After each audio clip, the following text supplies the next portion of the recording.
Alright, hi guys. Very good morning to you guys. Okay, so basically, right, I'm here today to share with you guys a little bit more about Frank, and I think you guys are actually doing a project about Frank as well.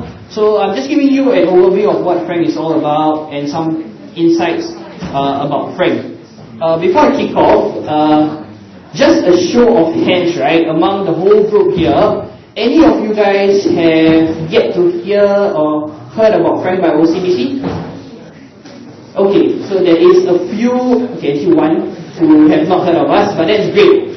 So what's going to happen is I'm going to share with you a little bit more about Frank by OCBC. Before that, I'll just introduce myself. My name is Firdaus. I have been with OCBC Bank for a total of 7 years. I started off my journey as a sales executive. I was working for products which are accounts, debit, credit, insurance and investment. So after 4 to 5 years, I decided that I had enough of sales and I wanted to try something different. So in OCBC we had this program called Explore, where you can try a job for a short period of time and then go back to your day job. So I went over to Human Resource for 6 months. And I was a program manager executing program similar to how your lecturers actually conduct your whole training program for 16 weeks. What I'll do is that I'll actually do it for bank staff. After that, I had to go back to my sales role. I didn't quite want to do sales anymore. And just nice, there was a job opportunity which is group marketing. So what happens is that within OCBC itself, we have this function group which is called group marketing, and within group marketing we have segments. So you guys know, right, that for example you step into McDonald's today. McDonald's have different products which are from different segments. Example, Happy Meals are for kids. They have McCafes which are for more young working professional or for parents on weekends. So similarly to that construct and the whole structure, right, we also have it for OCBC as a bank. So within OCBC Bank itself, we actually have 4 segments. One segment, which is called the family segment, they look at people who are newborn all the way till they are 15 years old. The next segment, which is youth segment, we look at people who are from 16 years old all the way till they are 29. And eventually we have 2 other segments that follow up there, which is called emerging affluent, as well as premier and private segment. So these are the ones that actually look at the high net worth people. And lastly, we have this thing called silver segments, where you look at people over the age of 55 and people who are planning their retirement. So that's a little bit of overview about the whole segment strategy and the whole banking overview of how we market product. So in the past, it has always been about, there's this one product, for example, quoting McDonald's again, there's Prosperity Burger. They will just push that product itself. But what we do differently is that we understand the need of consumers, and then we will actually have those products that are relevant to those consumers. Alright, so I'll kick off by sharing with you guys what is actually Frank and who is Frank for. So basically, this is the tagline that Frank is. A lot of people ask, who is Frank? People are under the impression that Frank is actually named after someone in OCBC, or some of the CEO, but that's not true. Basically, Frank is actually a brand and it's a name that we quote from the dictionary. So if you open the dictionary, right, what is Frank? It's actually being open and being honest. So we want to come up with that label whereby, hey, we want to have banking, we want to make banking different for youth. We don't want to be the usual bank that you see every day. We don't want to be the bank that comes to you and say, hey, buy this insurance product, hey, get this investment product. We want to come to you and say that, hey, we are your friend, you have this need, and you want to address this need. How you want to do it? Come to us. We will actually educate you and we'll help you and aid you along the way. So basically, if let's say I were to have Frank to explain in the tagline, we provide simple, stylish, meaningful banking experience for students and young working adults. Why I say students and young working adults? This is because within the Frank segment itself, we actually have 2 different groups. We have one group which is from 16 to 22, which is including most of you guys here, whereby you guys are the students. And we have those who are from 23 all the way to 29, whereby there's a mix of students. as well as those who are new to workforce. Why within that youth segment or within that frank segment, we actually dive down deeper into two different sub-segments. The reason and the context behind it is because as a student, my need is very different. When I start working, my needs are also very different. Hence, that's the reason why within that frank segment or the youth segment itself, we actually have two sub-segments inside to address the need and to give them a different banking experience. Alright? Next thing. Frank actually started back in 2011. So I'm guessing that most of you guys were still in school back in 2011 or maybe haven't yet been in secondary school. In 2011, basically we started and we did a research. So within OCBC Bank, right, we dived down deeper and we found out what can we do more in 2011. And we realized one thing. The people who have banking relationship with us are people from the age of 0 or 1, newborn, all the way to 15, and then people who are from 30, 31, all the way till they are 60. And we ask ourselves that question, hey, why is there a gap from 16 all the way till about 30? And one thing that we identified back then was, in 2011, youth was not a segment that all the banks were interested in. Meaning to say, back in 2011, if I were to rewind time, nobody is going to, I believe nowadays you go on Facebook, you'll see ads from OCBC, DBS, UOB Bank. But back in 2011, when there's no Facebook, when everything was done traditionally, no banks come to the school. No banks educate the students. And anybody want to give a guess why? Anybody knows or want to give a guess why back in 2011, banks don't target students? Not really true, but it's along that line. It is something along the money line. Anybody want to give a guess? Basically, right, picture this. As a student, right, what is one thing that you don't have but you want? Money, yes. So back in 2011, money is something that students don't have. And when we conducted research, we found out the students telling us that saying that there's a reason why bank don't want us. Bank don't want to talk to us is because we don't have money. Bank don't want to talk to us is because we are not profitable. Bank don't want to talk to us is because we cannot make an impact to the bank. And after finding these insights and these verbatims from the research, this is where we actually identify and say that, hey, guess what? These are people with potential. These are people who eventually, in their whole journey, they will turn 30 eventually. They will eventually need a crediting account to put their salary inside. They will eventually need to get a credit card one day. They will eventually need to get an insurance or investment product one day. So why are we not targeting this pool of people? Why are we not helping them at the point where they have no money or they actually lack of money and help them with their financial planning all the way till they are at a later age? Why must we wait until they are profitable, then we start engaging them? So that was one thing that we identified, and that was why Spark Frank. So when we started Frank in 2011, we were thinking of what can make things different. We did research, we did findings, and we found out that there were some strong verbatims that students at that period of time shared. So a few verbatims or a few strong points that they share. One, they say that I rarely step into the bank. I only step into the bank with my parents. That's one. Secondly, they say that if they step into the bank, their biggest fear is that once they step in, the salesperson comes to them, lock them in the room, they cannot escape already. They feel that there's no way out. The person wants to sell them product. Thirdly, they say that the bank products are all the same. Banks are using jargons, banks are using words that they don't understand. So with these insights that we actually gathered, with our customer experience team, we decide to say, hey, let's do Frank, or let's make Frank in a very different way. Let's ensure that Frank, it is a proposition to students. So in 2011, we rolled out 3 to 4 things which are purely for the need of students.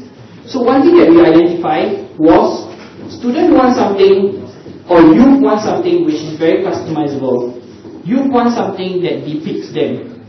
So that was why we actually came up with the approach being the first bank in the market and being the only bank to do it, was we actually did a research of what if we were to input card designs.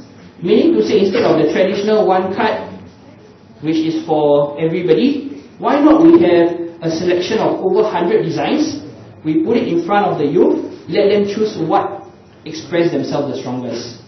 So we did a research, we did findings, we go through thousands of designs, sit in with poly students and uni students at that point, listed down what are the theme, what are the designs that they want for themselves. Eventually, we drill down from the over 1,000 designs, we actually hit to 120 designs. So there was over 120 designs. Here's for you, pick whichever that express yourself. And when Frank launched in 2011, that was the major hit. Which means to say everybody know us because of the design, that the next 3 features that I'm going to tell you has become hidden. Which is the 3 important features that we actually wanted to actually highlight to the consumers, because these are the needs that they want. But the card design response was really overwhelming. People were going crazy. Even people who are not the youth age are applying the card. Meaning to say parents, grandparents, and even people who are married with kids, right? They are using those designs. And I think one of the biggest challenge was we wanted to go out very strongly as a student brand, but eventually you see people of an older age paying using their card with that designs. So that was one of the challenges that we have back then. Other than designs, one of the really interesting feature that we have that we went out in 2011 was this thing called savings goal. So when we ask students, right, why you come down to OCBC, why are you actually opening an account? Because traditionally we know that all the students, they already have the Squirrel Bank account. They already have a default account already since they are young. When we dive down deeper, we find for the students, a lot of them say that, oh, I actually open up this account because I want to save money. Meaning to say, I want to put this money aside and separate it from my day-to-day use account. And when we identify that, hey, that is actually the reason why they are opening up a secondary account, we ask ourselves, how can we have an account where a student don't need to open up 2 accounts, one for saving, one for spending? And guess what? We actually have the solution. So that was the saving goals feature. So let me explain to you how saving goals feature actually works. This saving goals feature allows you to put aside money that you want to spend. Imagine this, you have $3,000 in your account. $1,000 you want to put aside, you want to lock that money, you want to go travel at the end of the year. You don't wish to use it. What you can do, you log into your internet banking, you put a goal, you name it whatever you want, you lock it from whichever period of time that you want to lock, that amount will not be able to use in your day-to-day transaction. So it's as simple as, hey, I have one account, in my account I'm going to internet banking, $1,000 I'm going to lock. I want to use this only in December, I lock for me in December. The other $2,000 I will use it as day-to-day. And that was the feature that we had back in 2011. The next thing, other than understanding, hey, card design, saving goals, right? We also deep down deeper to say that, hey, what's the issue that students face from the whole age span when they are banking? Usually when they are 16, 17, 18, they don't really feel it. But when they turn 21, a lot of people start saying that, hey, if I don't have 500, bank charge me $2. If I don't have 1,000, bank charge me $2. And if you think about it, maybe $1, $2 is small. But if you look at it from a spectrum of the whole year, that will just be $24 out of your bank account easily. Then we decided, guess what? Let us do something which helps the student. Let's give them the ease of mind at that period of time where they are supposed to be studying. They should not be concerned on financial. And that was why we decided, guess what? Let's have an account that has no initial deposit. There is no maintaining balance until you are 26.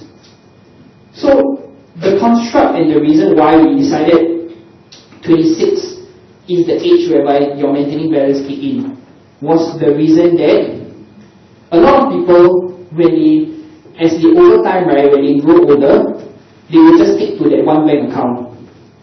And then they will just like forever stay with their account. But there's a reason why we actually say when you're 26, I want you to maintain 1,000. It is to give them that trigger reminder to tell them that, hey, now, for guys, even with those who have served NS, you have already graduated from school. There's another account there waiting for you, which actually helps you to give you more interest. This is no longer the account for you. So that was why we have this 26 as a benchmark to remind them that, hey, if you're 26 years old, you need to at least maintain $1,000. If you're below 26, don't worry, we have an account for you. FOC, pick the design you want, we have saving gold picture, everything is for you. So meaning to say, we're just telling you, hey, guess what? I got a free account, free card, free internet banking using services, just bank with us. So that was what we went out back in 2011. Back in 2011, a lot of the touch points were very traditional. Let me ask you this question today. Show of hands, how many of you these days still step into a physical branch? Anybody? I think from the answer itself, you know that physical branch no longer works. But back in 2011, this was our distribution channel. This was the channel that people were interacting with us. Hence, we decided, okay, since we have branches, we need to talk to people, we need to actually educate the people, why not we have branches? So, in total, we actually have 4 branches. Maybe I'll share with you a little bit of insight. So what actually happened, as of last year, as of 2 years back, somewhere in December, we have a total of 5 stores. 3 of the stores you see, 3 of the stores that you see are still here, but 2 of the stores have already closed down. One of the stores is actually at Vivo City, the other one is at Singapore Polytechnic branch. So I'll explain to you why we closed. It's not because we're not making money. It was because of 2 very strong reasons. So we had one store back in 2011, we opened it up in Vivo City, and then we closed it in 2018. Is there anybody want to guess why we decided to close or why we actually opened up in Vivo City? Anyone happen to know? Or do you guys still hang out in Vivo City nowadays? Yeah, so I see a lot of heads that shake no. Okay, so back in 2011, Vivo City opened up. They were the hit place that every youth want to go. They want to go there, hang out over there, and that's the place to be. But as the years pass, Vivo City has become a place where it is not for you anymore. You don't spend time traveling down all the way to Vivo, chill down there and relax. Vivo has become more of a tourist attraction rather than the youth hangout place. So over time we realized that, hey, this is not the place for us to be in. That's the reason why we actually think about it. And then after a while we decided, okay, this is not the place for us, let's close it and focus on something else. Similarly for Singapore Poly, so we actually launched our first store of Polytechnic store, which is actually in Singapore Poly premises itself. When we first launched Singapore Poly, our intention was very, very clear. We want to help the students, we want to educate the students, we want to teach the students to actually look at our different pillars that we have. But one thing that we realized back then was, when we established our presence in Singapore Poly, a lot of the students, or a lot of students at that age, their needs are not that advanced yet. Meaning to say at this point, right, can I have a show of hands? How many of you guys already start investing? Yeah, so pretty much that's it. That's the reason. The thing is that we wanted to educate students on the different streamlines, different channels where you can actually consider to invest. We want to teach them about investing. But at the same time, we realized that having the presence in the school itself at that particular point, at a particular age, it doesn't really benefit the students. When we establish ourselves in terms like, for example, today, I come down, I educate you one time, it is more meaningful than having a branch there where students don't walk in. That's the reason why we decided, okay, let's close off Singapore Poly. At the same time, while we're closing down these 2 stores, we are also working to have a store open up, and that is actually in NUS. So when we were working to have the NUS store set up, we come in with a very different mentality.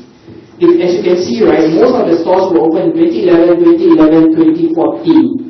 But this one was open in 2019, which was only last year. Meaning to say, my question that I asked you earlier, is store still relevant? Do people still walk in? Most of you guys, I think majority, 90% of you guys actually says that you don't even step into the bank branch anymore. But why did we open up? I'll share with you guys later down the road why we decided to actually have that and what was the intent to have that. Okay? So, other than stores being the distribution channel back in 2011, we also